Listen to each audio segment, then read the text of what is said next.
Hoy en Arroyo Televisión tenemos a un personaje de excepción. ¿Cuántas veces he puesto personalmente a Jesús Sánchez Adalid en los distintos programas religiosos, tanto en Onda Suroeste Radio como en otras emisoras?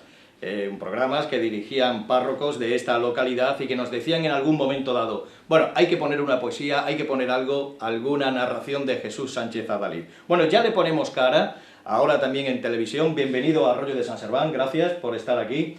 Hoy nos viene a hablar de una de sus muchas novelas que ha escrito, El cautivo. La última ha sido El Papa Sirio, pero hoy va a hablar del cautivo, de ese proyecto. En fin, cuéntenos, Jesús Sánchez Adalid, ¿cuántos hijos tiene? ¿Cuántas novelas tiene? Pues tengo 17 novelas escritas y estoy escribiendo la número 18.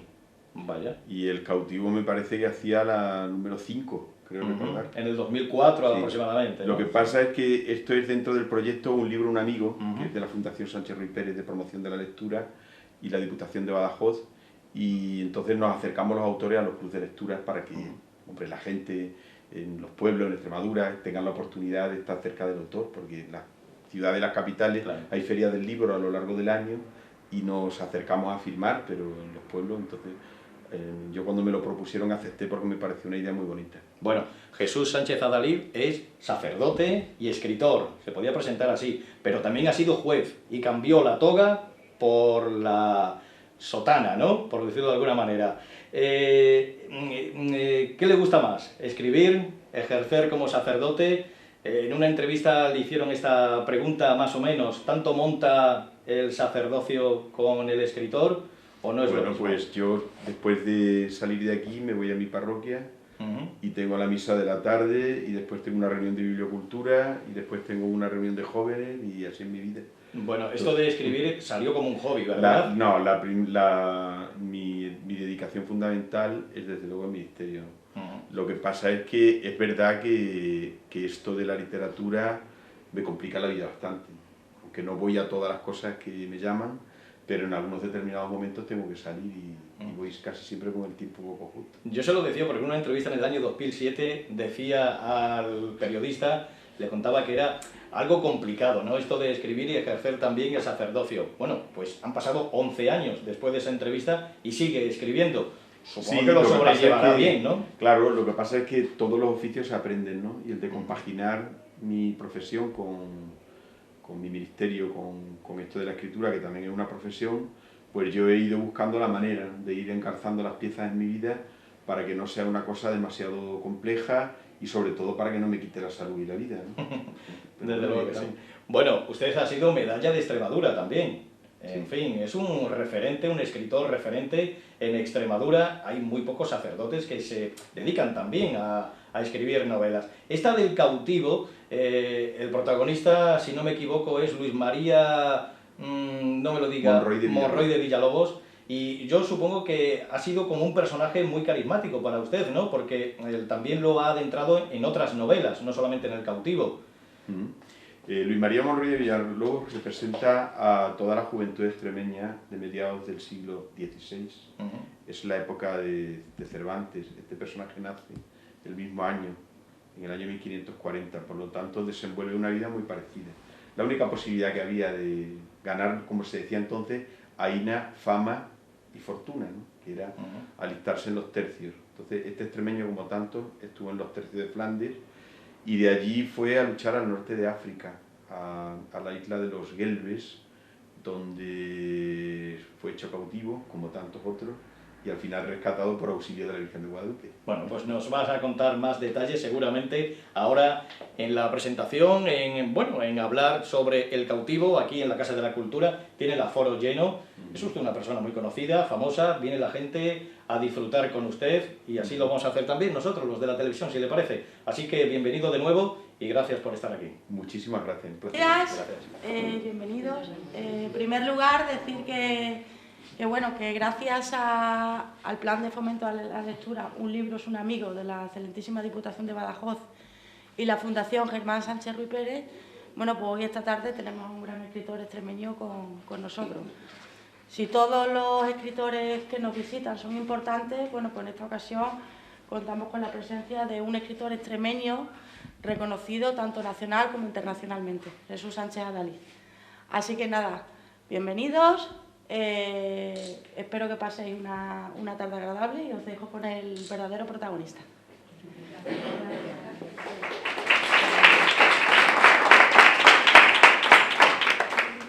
Buenas tardes, pues efectivamente con el programa Un libro de un amigo, que es promoción de la lectura de la Fundación Sánchez Ruiz Pérez y la Diputación Provincial de Badajoz.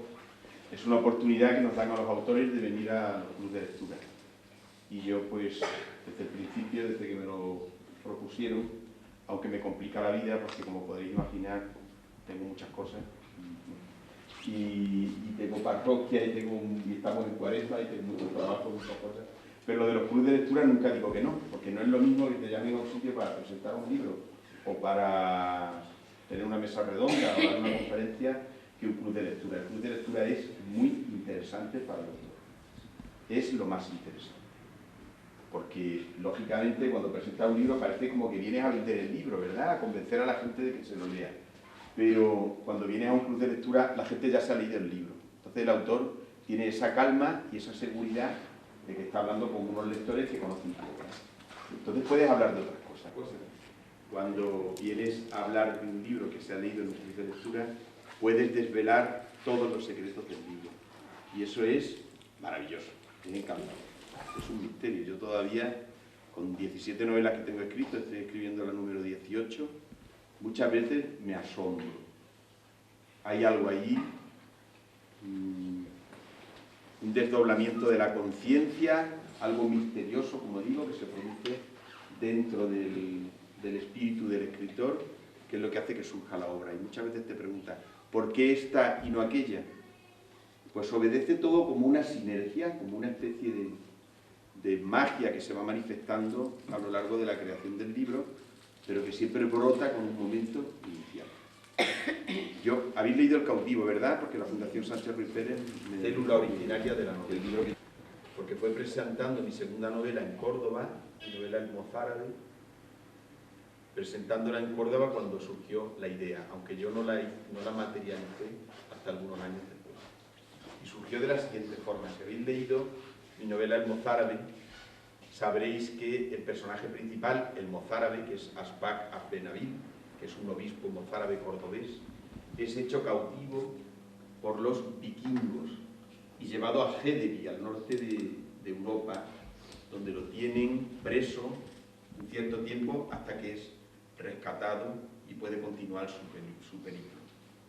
Pues bien, la persona que me presentó a mí este libro es una catedrática de historia que se había especializado en su tesis, especializándose en los libros llamados de milagros del monasterio de Guadalupe. ¿Y eso qué es? El monasterio de Guadalupe lo conocéis todo el mundo, ¿verdad? Habéis estado allí, como no. Si no habréis visto documentales, habréis leído sobre él. El monasterio de Guadalupe es una de las joyas, de las maravillas que tenemos en España y, por supuesto, en Extremadura. Porque no es solo la belleza, la originalidad del monasterio y claro, la gran riqueza espiritual que supone el que esté allí la patrona de Extremadura, la Virgen de Guadalupe, con los orígenes que tiene, que se remontan a la Reconquista. Es que el monasterio de Guadalupe fue un centro de cultura y de sabiduría. No os podéis imaginar la de cosas que se hacían en ese monasterio desde finales del siglo, bueno, desde mediados del siglo XV. Ahora veremos por qué. No fue por casualidad. En Guadalupe estuvo Unamuno, Felipe II varias veces, 21 veces la reina Isabel la Católica. Es por lo tanto un punto interesante. Pero hablábamos de cultura, de sabiduría y de ciencia. Guadalupe tenía un hospital donde trabajaban unos médicos que por entonces se llamaban síndicos, que realizaban incluso operaciones. Para nosotros la cirugía es una cosa elemental de la vida, ¿verdad? Pero es que poneros en la mentalidad del final de la Edad Media, que se atrevieran a hacer una injerencia de ese tipo en el cuerpo humano y que saliera bien. Era como entrar en un terreno, porque una herida que era una cosa dolorosa y que podía producir la muerte y sangrante, atreverse a hacerlo, porque ya ellos habían estudiado los monjes. En Guadalupe había todo tipo de talleres. Se estudiaban las ciencias del vino, las ciencias del aceite, muchos de los progresos enológicos y bromatológicos, como el cultivo de las colmenas, las abejas, mejores formas de sacar el aceite de las almazaras, carnicerías especializadas. Había también el lavadero de los monjes, que era donde ellos sacaban la lana y confeccionaban unos paños allí, la gente que trabajaba para el monasterio. Extraordinario, porque habían perfeccionado la técnica del paño. Pero aquí viene lo más interesante, la seda. La seda era un producto exótico que venía de Oriente, de Asia, carísimo. La seda era carísima, el tejido más caro que había. Los monjes investigaron y pensaron, ¿y por qué es tan caro? Porque viene de muy lejos, de lejísimos, de Asia. Los monjes investigaron y dijeron, ¿y por qué no podemos nosotros hacerlo aquí? Fijaos qué interesante, viajaron hacia la ruta de Marco Polo, trajeron los gusanos de seda, y trajeron las moreras, implantaron las moreras, pusieron los gusanos de seda y consiguieron hacer seda. Con mucha dificultad, no con la misma calidad que la seda que venía de Oriente, pero hicieron seda. Sedería del monasterio de Guadalupe, está el libro de los sederos de Guadalupe. Y si vosotros viajáis al monasterio, vais a ver en uno de los museos donde están la ornamentación, el ropaje que se utilizaba, como por ejemplo el terno que se utilizó para el entierro de Felipe II o incluso de Carlos V, que fue en Yuste, como sabéis, se hizo en la sedería de Guadalupe, que allí confeccionaban con la seda. Vosotros habéis tenido gusanos de seda en casa, ¿verdad? ¿Sabéis por qué? Porque los gusanos de seda llegaron y se repartieron y la gente los tenía en casa. La gente guardaba cajas con los huevos y criaban los gusanos de un año para otro, unas cantidades enormes, y tenían en unas habitaciones grandes y ponían moreras. Por eso hay moreras en todos los pueblos, y en todos los huertos, cortijos, había una morera por allí atrás. Y después juntaban las hojas del árbol allí, todos aquellos gusanos, reunían todos los capullos, los montaban todos en la alforja de un burro y se iban a llevarlo a Guadalupe, para que allí extrajeran los monjes la seda y confeccionaran con ella esos maravillosos ternos, donde con mucha precaución y cuidado los monjes iban anotando todo lo que sucedía en el monasterio. Por lo tanto, estaba el libro de los oficios del monasterio, y ahí se explicaba cómo se hacía el vino, cómo se hacía el aceite, cómo se preparaban los paños de lana, el libro de los sederos, todo, se consignaba todo.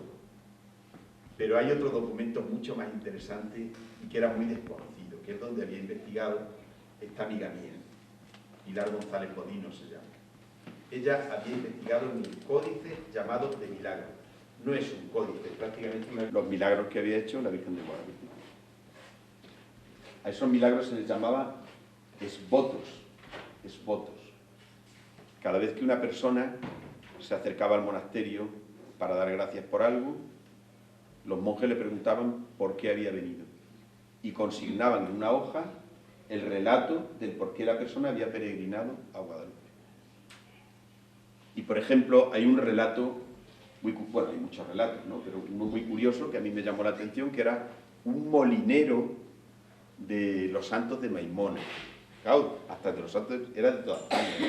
Pero Extremadura, antes la devoción a Guadalupe abarcaba un territorio inmenso, que había viajado de noche con unos carros de harina que los llevaba a otro pueblo, no me acuerdo, creo que era Villafranca, y en el camino se había roto una rueda del carro con tan mala suerte que lo intentó arreglar y el carro le aprisionó las piernas, le cayó encima. Eso era un accidente muy corriente, ¿eh?, en la Edad Media, y si algunos recordáis o preguntáis, o vosotros incluso acordaréis que era muy corriente lo de los carros, se producían igual que ahora con los coches, claro.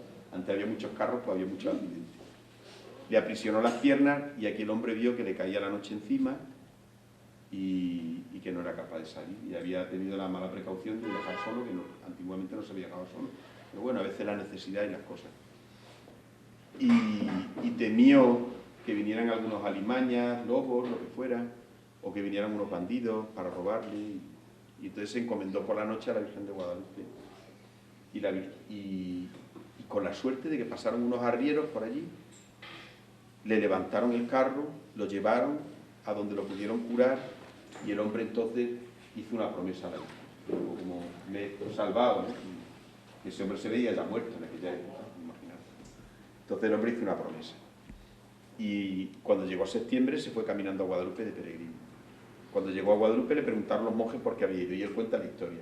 Dice ser fulano de tal, vecino de los santos de Maimona, que yendo con un carro de tal cual, no sé qué, le pasó tal y cual cosa. Se encomienda a la Virgen y viene a traer al monasterio no sé cuántos escudos de oro y además viene a quedarse trabajando aquí un mes al servicio del monasterio. Se escribía todo y ahí está guardado. 1711. Claro. Pues a mí me pareció fascinante cuando me contaron que había estos libros. Digo, esto es un documento maravilloso de cómo era la vida antiguamente y de cómo vivía la gente. Este es de cautivos. Los cautivos son los que iban a dar gracias a la Virgen de Guadalupe por un milagro, pero el milagro había sido su liberación. ¿Y por qué cautivos? Pues porque había muchísimos cautivos.